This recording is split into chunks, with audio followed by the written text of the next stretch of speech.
Well, here we sit on a Saturday afternoon, and the sun is trying to pop out of these clouds. Yeah, can you tell? Yeah, you see a little bright spot. It's been cloudy all day long here. But the blue sky, see, peeking through.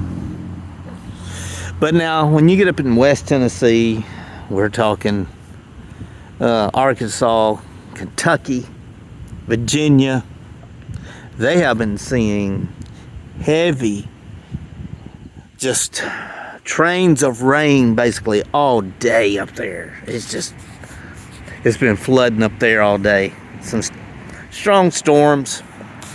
But for us, well, not much of anything. They're saying that tonight, squall lines should be moving through here. And we have a chance for tornadoes and a chance for gusty winds and heavy rain and stuff. It is warm here today. I believe we've made it to 60 so far. So the temperature has been rising today. It's that warm air cap that is moving in from south of us. That's moving up this way. And the cold front, which currently is moving very slow this way from the northwest. That is what they're saying is going to cause us to have some heavy thunderstorms, maybe some straight line winds.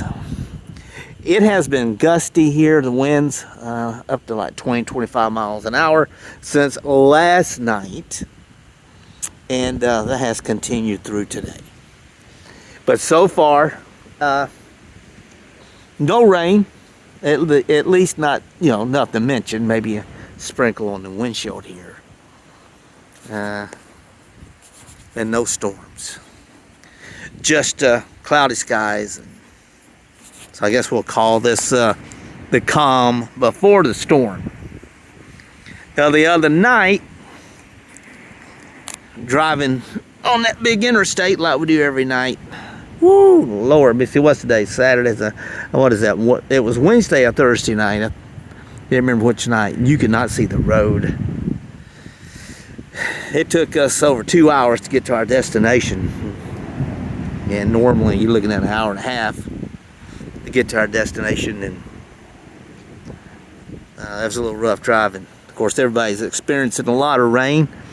And they're even talking about snow. It just depends on who you watch, who you listen to, how much snow they're saying we're going to get here in the south. Personally, I'll wait and see it when it happens, but it's in the forecast, again, depending on who you watch, on how much we could get. Some say a flurry, some say showers, some say 1 to 2 inches. Tennessee, yeah, last I seen, y'all have a real good chance for some snow. Of course, up through Kentucky, Virginia, and Arkansas, those areas which I've seen snow already, I think last week. But it's going to be brutally cold starting next week. Bad thing is, my freaking plum trees are budding out. Mama's wild peach trees budding out. Luckily, our apple trees haven't started budding out yet. But it does it every year. Every year it gets nice and warm. And a kind of a false spring, I guess you could say, just a teaser. And then, boom, temperature drops. And it does that. It kills our buds on our fruit trees. And then what the cold doesn't get, the freaking worms get. And I spray these trees every year, and I swear I cannot seem to keep the worms out of our apples and stuff and our wild peaches. I don't know if you guys ever seen a wild peach. Not too many of them left, I guess, but Mama has a couple of wild peach trees, and they're smaller peaches than the peach you buy in the store. I've heard them called Indian red peaches growing up, but they're just a wild peach tree that used to grow out in the fields and stuff, just like wild plum trees used to grow out in the fields and things. Growing up, we would eat them wild plums and stuff. They were delicious. But thanks to people pushing the land down and tearing up our fence rows and stuff to put houses and so forth, we don't have much of that stuff left, and it's sad, really sad. It sure is. Well, I just wanted to check in for this Saturday. I wanted to do a live and maybe cook something outside, but with the wind blowing like it is here today, there's just no way. It's not possible to do it. So I figured I'd just jump on and record something and say hi to everybody. Hopefully you're doing good. Hopefully you know, you haven't been rained out wherever you are. If you live next to rivers or streams and things like that, low-lying areas, keep in mind, watch out for the flooding waters. Remember, turn around, don't drown, don't drive through standing water running over the roadway wherever you are. Not a smart thing to do. That water will push your car easily off the road. Doesn't take much of it at all. All right, y'all, stay safe out there, stay weather alert, especially here in the south. Overnight tonight, cool down's coming this week. Most definitely will know it for sure. Do me a favor, if you like my videos, click the thumbs up, subscribe, and always leave me a comment, because that just helps me out on YouTube, and I love reading those comments. I like seeing what you guys have to say out there and what you think about my videos. Oh yeah, there's my boy. Let me mention this real quick, because I've been talking about this. He is going to go to be trained, I guess you call it. March 15th will be his first day away from home from his daddy and his mom, and it's going to kill me because he's going to be gone for 3 weeks.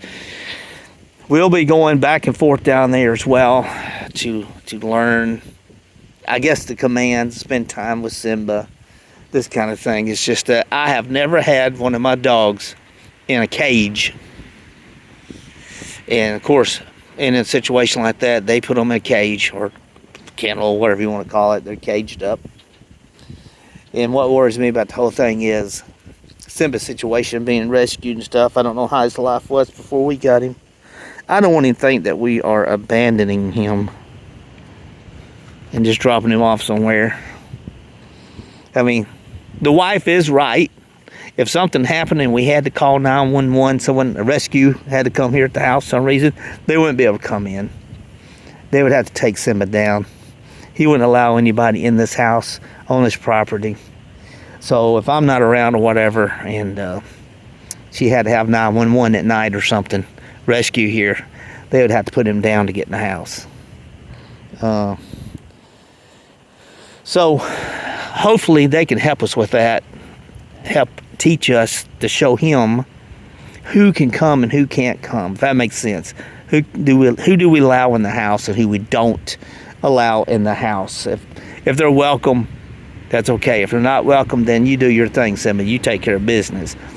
And give us enough time to get the old poo-poo, if you know what I'm saying. Lock and load. But yeah, he'll be going to school to learn some obedience, I guess that's what they call it. I don't know. So it's gonna be sad for me anyway. Yeah, I'm pretty sure the wife, because she spends more time with him than I do. But you won't get to see him now, at least for a while, in March. But I'll keep you updated, Miss Moser, for sure, because I know you you think he's beautiful and you love him, so I'll keep you updated for sure on his progress and what's going on there. All right, guys and gals, I appreciate you. I'll talk to y'all some other time.